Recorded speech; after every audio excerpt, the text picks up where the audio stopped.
Hello guys, good morning. എന്തൊക്കെയുണ്ട് വിശേഷം? അപ്പോൾ അതേ ഇന്ന് ലേറ്റായിട്ടാണ് എണീറ്റത്. ഇന്നലെ കുട്ടികളുടെ സ്കൂളൊക്കെ ഇന്നലെ പൂട്ടി. അപ്പോൾ അത് കാരണം കൊണ്ട് ആളിൻ്റെ നല്ല ഉറക്കത്തിലാണ്. അപ്പോൾ അത് കാരണം പതുക്കെ വൈകി എണീറ്റാൽ മതില്ല എന്ന് വിചാരിച്ചു. അപ്പോൾ അങ്ങനെ ഒന്ന് ഇതൊക്കെ ആയി കഴിഞ്ഞ് നോക്കിയപ്പോൾ അവൾ നല്ല കിടന്ന് ഉറക്കമാണ് കേട്ടോ. അപ്പോൾ ഞാൻ അവളോട് പറഞ്ഞു, ഇപ്പോൾ ബസ് വരും കേട്ടോ, വേഗം എണീറ്റോട്ടാന്ന് പറഞ്ഞു. അപ്പോൾ ആൾ സമ്മതിക്കല്ലേ.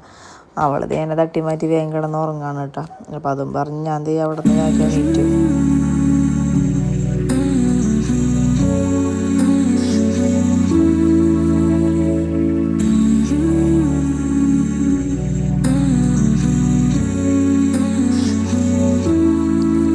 അങ്ങനെ ഫ്രഷൊക്കെ ആയി കഴിഞ്ഞ് ഞാൻ റൂമിലേക്ക് പോയി ഇപ്പോഴും ആളെ എണീറ്റിട്ടൊന്നുമില്ല. അപ്പോൾ ഞാൻ പറഞ്ഞു അവൾ കുറച്ച് നേരം കിടന്ന് ഉറങ്ങിക്കോന്ന് പറഞ്ഞു. അവളത് അവിടെ കിടന്ന് ഉറങ്ങണുണ്ട്. അതൊക്കെ കഴിഞ്ഞ് ഞാൻ ഹാളിലേക്ക് വന്നപ്പോൾ അവിടെ നേരത്തെ ഫ്ലവർ വൈസും കാര്യങ്ങളൊക്കെ ഇട്ട് വെച്ചിട്ടുണ്ട്. അപ്പോൾ അതൊക്കെ വാടി തുടങ്ങി. അപ്പോൾ അതൊക്കെ ഞാൻ നേരെയാക്കി വെച്ച് ശരിയാക്കണം കേട്ടോ. പിന്നെ ഞാൻ അത് കഴിഞ്ഞ് കിച്ചണിലേക്ക് പോയി ഒരു ചായയൊക്കെ വിട്ട് അതേക്ക് കുടിക്കാൻ പോവാട്ടെ. അപ്പം അമ്മ അപ്പുറത്ത് കൊട്ടലിൽ തൊഴാൻ വേണ്ടി പോയിക്കാണ്. അപ്പോൾ അതും കൊണ്ട് ഞാൻ വന്ന് അവിടെ ഇരുന്ന് നമ്മുടെ പുറത്തെ ഭംഗിയൊക്കെ നോക്കി ഇങ്ങനെ ആസ്വദിച്ച് ചായ കുടിച്ചുകൊണ്ടിരിക്കുകയാണ്. ഇപ്പം പിന്നെ നല്ല വെയിലായല്ലോ.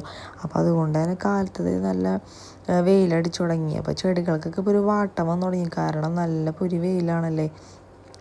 അപ്പോൾ അത് കാരണം കൊണ്ട് അപ്പോഴേക്കും ലച്ചു പല്ലൊക്കെ തേച്ച് എൻ്റെ അടുത്ത് വന്നിരുന്നു കേട്ടോ. അപ്പോൾ അത് കഴിഞ്ഞ് റോസിൻ്റെ അടുത്ത് പോയപ്പോൾ അതിൻ്റെ മുട്ടുകളൊക്കെ ഇങ്ങനെ കരിഞ്ഞു തുടങ്ങി. വെയിൽ കാരണം അധികം അങ്ങോട്ട് വലുതാവണില്ല. അപ്പോൾ അതിൻ്റെ ഈ പൊട്ട മുട്ടുകളൊക്കെ ഞാൻ പറിച്ച് കളയാണ്. എന്നിട്ടെങ്കിൽ അതൊന്ന് കട്ട് ചെയ്ത് കൊടുക്കണം. അപ്പോഴാണ് നല്ല ഭംഗിയിൽ ഉണ്ടാവുള്ളൂ. അപ്പോൾ അത് കഴിഞ്ഞ് മുല്ലേൻ്റെ അടുത്തേക്ക് നോക്കിയപ്പോൾ മുല്ലേമ്മ അത്യാവശ്യം നല്ല പൂക്കളുണ്ടായിട്ടുണ്ട്. കുറച്ച് പറിച്ചു വിട്ടു. അപ്പോൾ ഇന്ന് ഉണ്ട്. അപ്പോൾ അത് ഞാൻ പറിച്ച് അവൾക്ക് തലയിൽ വെച്ച് കൊടുക്കാമല്ലോ എന്ന് വിചാരിച്ച് അത് നോക്കിയതേ ഞാൻ അങ്ങനെ പറിച്ചുകൊണ്ടിരിക്കുകയാണ്. അപ്പോൾ അതൊക്കെ ഞാൻ പറിച്ചു ലച്ചുവിൻ്റെ കയ്യിലേക്ക് കൊടുത്തു. അപ്പോൾ അവളത് കുറേയൊക്കെ നിലത്തിട്ടപ്പോൾ ഞാൻ പിടിച്ചോളാം എന്ന് പറഞ്ഞ് ഞാൻ എൻ്റെ കയ്യിലേക്ക് എടുത്തു വിട്ടാൽ. അത് കഴിഞ്ഞ് അവൾ അപ്പുറത്തൊരു ചെറിയ മുല്ല ഒരു കൊല്ലം മുന്നേ കണ്ട് ഒരെണ്ണം നട്ടിരുന്നു.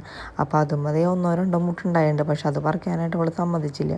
അപ്പോഴേക്കും നമ്മുടെ സച്ചിൻ കുട്ടി അവിടെ നിന്ന് എത്തിയിട്ടാണ്. അപ്പോൾ എനിക്ക് അപ്പുറത്തേക്ക് കിടന്ന് അതിൻ്റെ അപ്പുറ സൈഡിലെ മുട്ടുണ്ടെന്നും പറഞ്ഞ് അതൊക്കെ പറിച്ചു തരാണ്.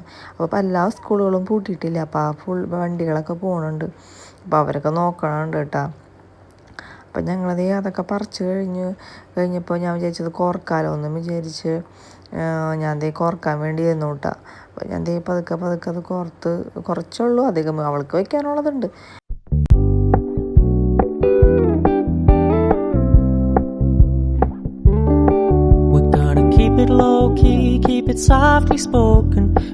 അത് കഴിഞ്ഞ് കിച്ചണിലേക്ക് ചെന്നപ്പോൾ അവിടെ അമ്മ അച്ചാറിടാണ് കേട്ടോ. അപ്പോൾ മാങ്ങ ഇന്നലെ ഞങ്ങൾ അരിഞ്ഞ് ഇങ്ങനെ ഉപ്പിട്ടിട്ട് വെച്ചിട്ടുണ്ടായിരുന്നു. അതിൻ്റെ പിറ്റേ ദിവസം നമ്മുടെ പൊടികളൊക്കെ ചേർത്ത് അച്ചാറാക്കി ഇട്ട സൂപ്പർ ടേസ്റ്റ്.